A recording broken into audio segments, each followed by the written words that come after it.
Hello and welcome to Ula Tea Leaf Readings. My name is Lenor and tonight I'm going to be reading your tea leaves. This is a horoscope for Libra. If Libra is your solar, lunar, ascendant / rising sign, then this is a message for you. All right, let's go. And so Libra, our card tonight is the Ace of Wands. Yes, very passionate. Okay, let's go ahead and take a look. And so if you have not subscribed yet, please think about doing that. You can hit that little bell. It'll let you know when the next readings are coming out. It is free to subscribe.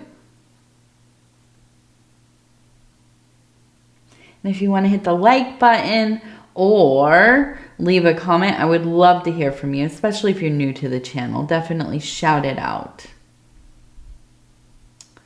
Okay, so we have the Ace of Cups as well, which is right here.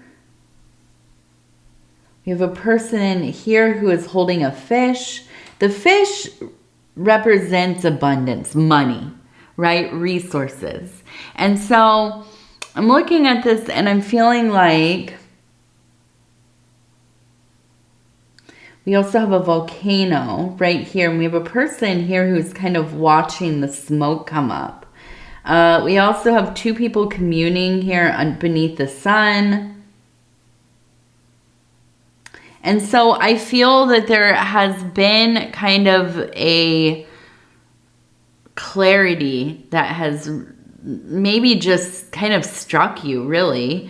I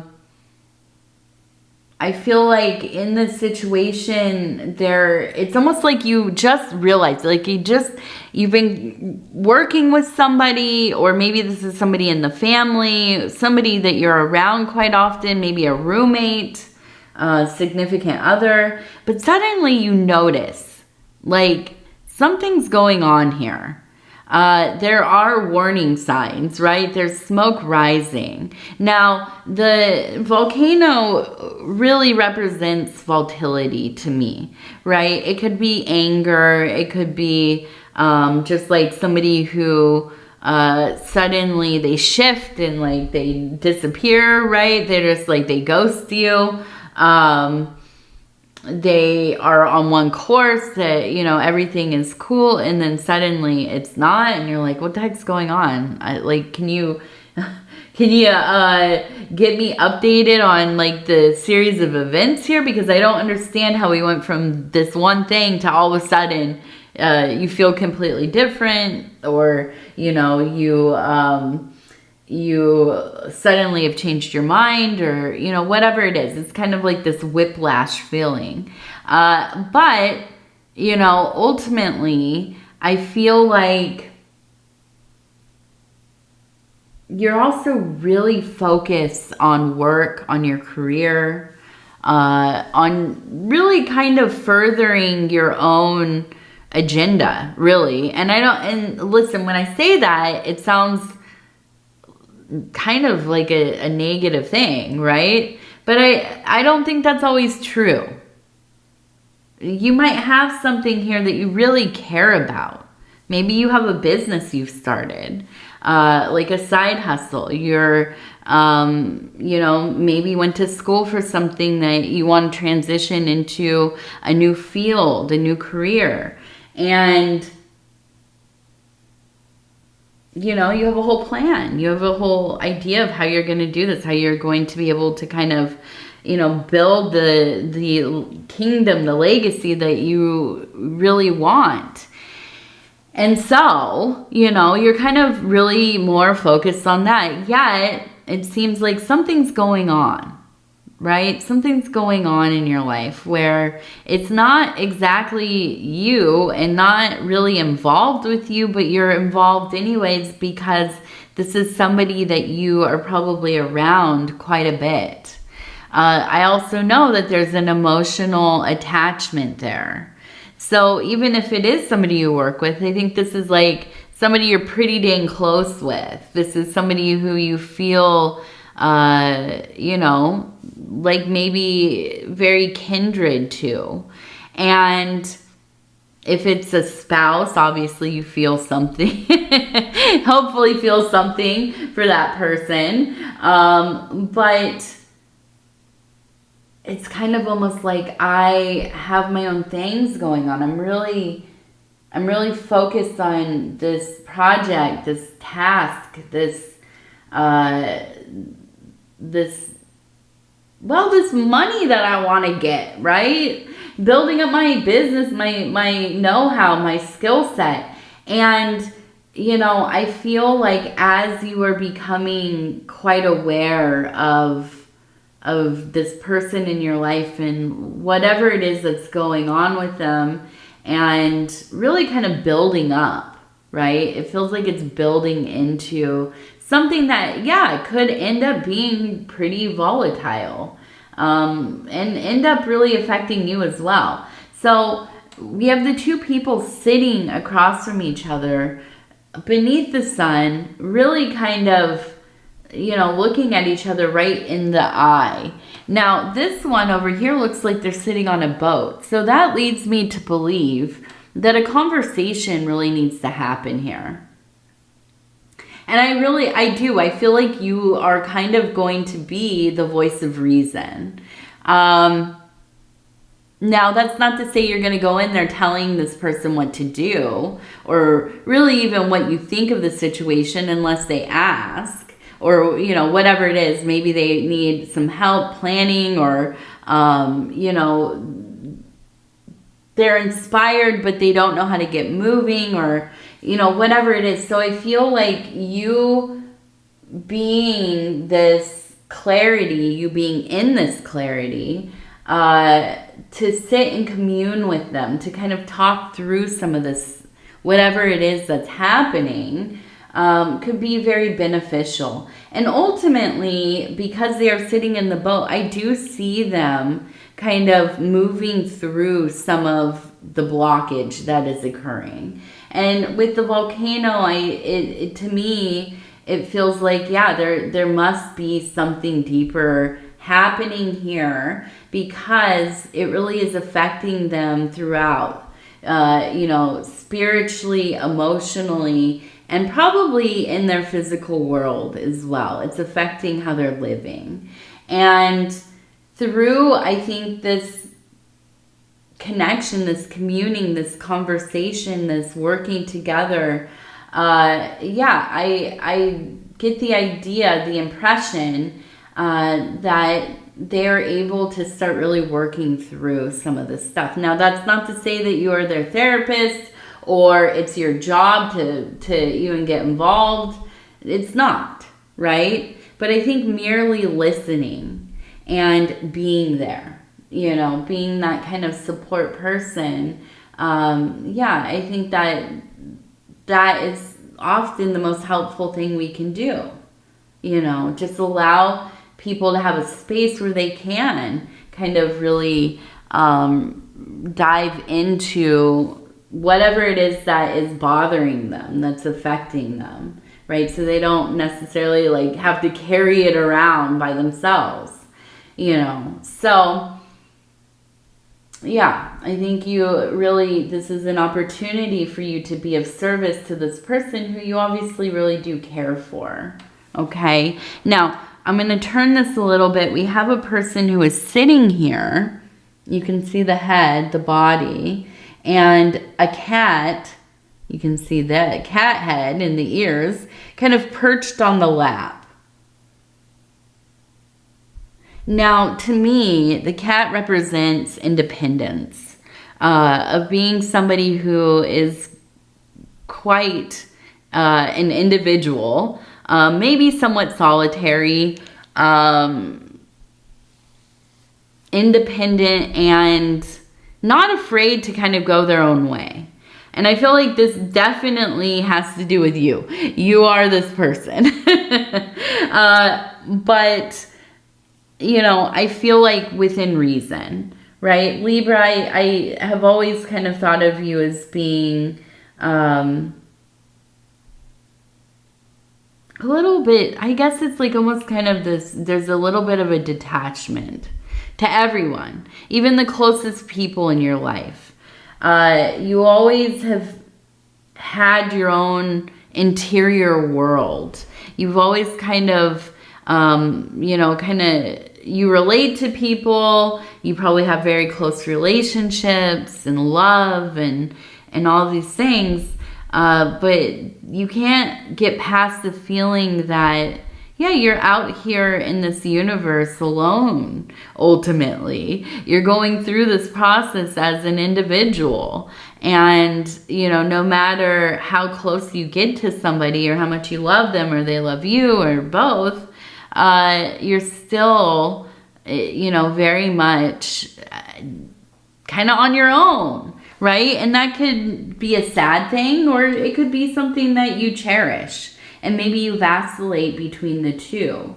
But I do feel like in this period of time here, you are kind of in a mode of, really kind of maybe spending time by yourself, exploring some of your own interests, doing your own thing.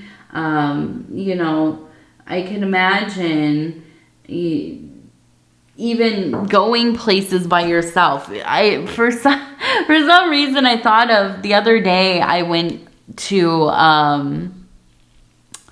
see a movie with my family, and I saw this guy walking up as we were leaving, and he was maybe, I don't know, in his later 20s, and he had one of those refillable popcorn buckets. So that led me to believe that he probably comes fairly often.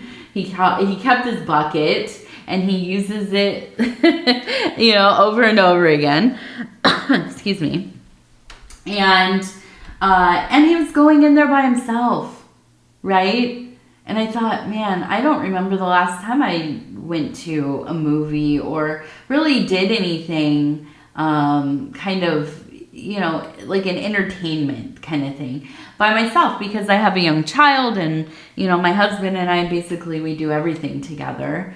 And that's cool. I like that. But I used to be that person who would go to the movies by themselves. I lived in an area in Minneapolis where I could just kind of walk across the bridge, and there was a movie theater there, and I would go quite often. And so that is to say, I'm telling you all this because I think of Libra as being the kind of person that absolutely would take yourself to the movies, that absolutely, would go to a concert by yourself, and not really think too much of it either way, right? You're not like, you have like a friend that's going to a baseball game with you and then they can't go and you're like, well, I guess I'm not going to go by myself. No, you're going to go. Absolutely, you're going to go. And so I feel like you're kind of in this place in your life right now where not only, are you doing stuff by yourself, maybe because of circumstance, but I also think that maybe, it's something that has been needed. You maybe have had a lot of stimuli from other people lately, and being involved in events and at work and just really kind of peopled out to some degree. And so I could see you definitely slipping into that kind of real independent place that Libras can definitely get to. So let's go ahead. We're going to take a look at our Oracle of the Radiant Sun here. And we're going to kind of see what is the vibe of this next period of time. I see you really working hard, trying to make some extra money, trying to build up your career. I see you kind of doing your own thing, maybe indulging in your hobbies a little bit where you have some time, and allowing yourself a space to be recharging, right? So I'm going to go ahead. We're going to see what else kind of comes along here. And we're going to do 3. So we have patience, loss, and principle. Okay. So, really, I wonder what is propelling you into this kind of solitary place. Now, I'm going to kind of look here. Now, we have the star. We have the heart. We have the star. But we also have...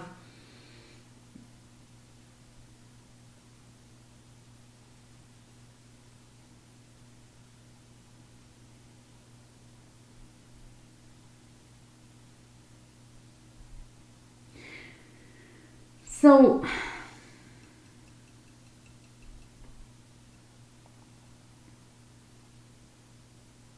we have an airy person.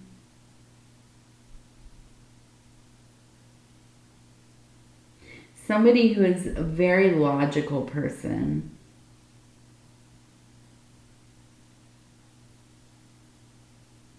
Kind of a Queen of Swords energy. And kind of, I almost get the feeling of somebody who is always like on a mission to, it's like they live their life where they want everything to be super transparent, right?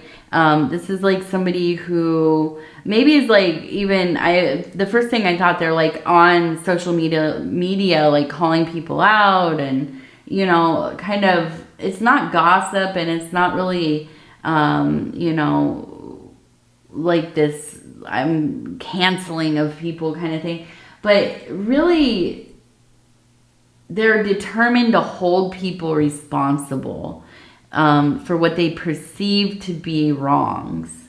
And I don't know if that's legitimate, that these are wrongs, or if this is somebody who is kind of, you know, in this cycle of really being combative with people, you know, looking for reasons to be upset about things and you know, making a fuss about everything that they can kind of, you know,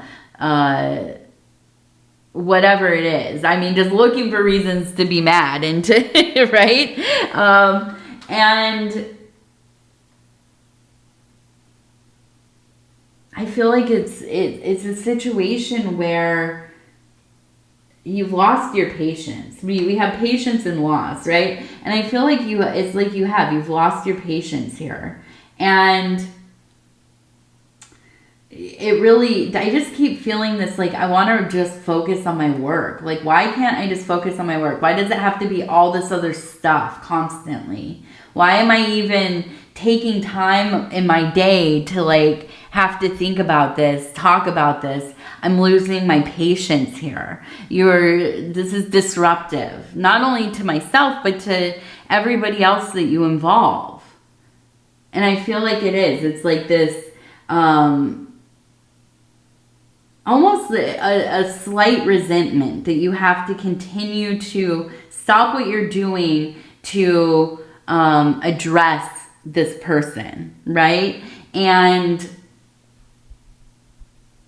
it's like, I just feel like it's really like a negative attention thing. They thrive off of the negative attention and the negative interactions. But the thing is, I feel like they feel like they're in the right here, that they are doing some kind of like their, you know, civic duty or whatever. And I feel like it can feel kind of heartbreaking for you. But at the same time, you know, I feel like it's like there is a sense of being quite impassioned in other aspects of your life. So although this is something that feels quite detrimental to your kind of peace, you're also really, I mean, so activated in these other sectors of being. And I almost feel you closing off to this person, right? And now we have principle. So I feel like it really is kind of, I love them, I care about them, but they're very destructive. This is a destructive person. And even when we're on really good terms, right, I still am just waiting for them to kind of turn on me. And I feel like at this point, it's like you have to walk away, and it has a lot to do with the principle of the thing. Like maybe they haven't moved against you directly or caused a lot of drama for you directly, although it's taken up your time, right? You have to kind of shut it off and create those walls and boundaries, because it's just another thing that's going to take you away from your ultimate goal. And also it's just so very exhausting and tiring. So we do get back to this loss again, right? And it feels like a loss because, yeah, this person can't really be in your life, not actively. And that can really feel like a grieving process, right? Walking away from a friendship like that, a family member that is like that, that can be really a devastating experience. So I want to look, we have it looks like a hot air balloon right here.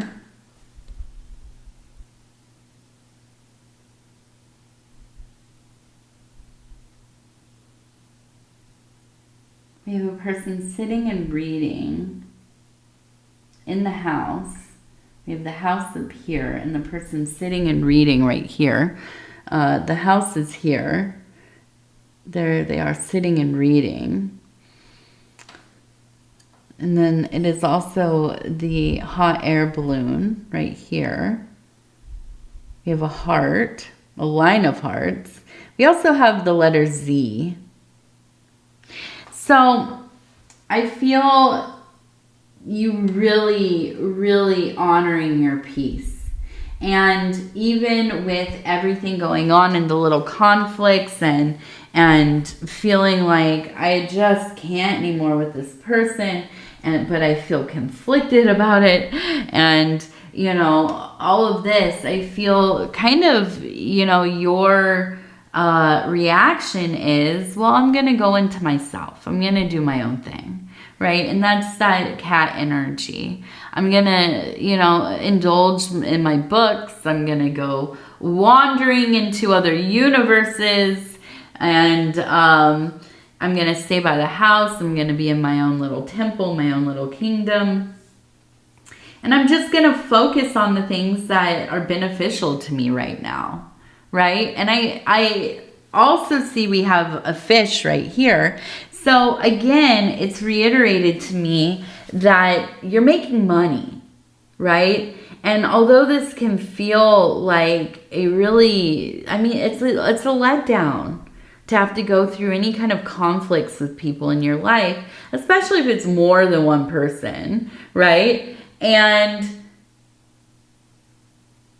yet, it is, in this instance, I think, a motivator for you to kind of focus on self, focus on the things that you can control, the things that are important to you. And ultimately, that gives you the space to, be improving your ability to make money. And so it is kind of a hidden blessing, in my opinion. And also, with that, the hot air balloon, it does really kind of seem like it also lends to your kind of daydreaming, your imagination, your creativity, finding inspiration in your life, okay? And ultimately, all of this feels pretty dang good, after all is said and done. Of course, in those initial stages and that frustration and those decisions that we have to make about people in our life, that can be difficult. But I see you, making the best of things. And not only that, thriving, right? And you end up thriving. And so let's take a look at our gratitude cards. I'm going to flip through and stop where it feels right. And it says, artistic garden. I flourish in a garden of creativity where art blossoms as brilliant flowers. I take delight in an endless labyrinth of poetry, music, dance, and theater that add new colors to my existence. Practice. What art form moves your spirit the most? Reflect on how to connect with the art. Yes, it is my belief, and I don't like to tell people what to do, but it is really my belief that we should all be looking at art, experiencing art for at least 30 minutes a day. I know it seems like a lot, but hear me out. It could be that you are looking at, pictures that are on social media. People are posting artworks, listening to music, going and you're taking a walk and you see a sculpture and you take a look and you're really, there's this great scene from Drugstore Cowboy, which is an old movie. I think it's a Gus Van Sant movie, actually. And William Burroughs, one of, the great science fiction beatnik,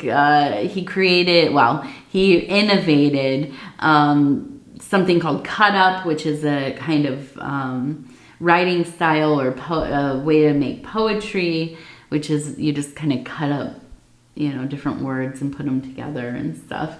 So anyways, he's in the movie and he's walking around and he has his cane and he's pointing at like the tree and he said, "That's art." And he points at the bench and he said, "That's art." And the sidewalk, "That's art." And a person walking by, "That's art."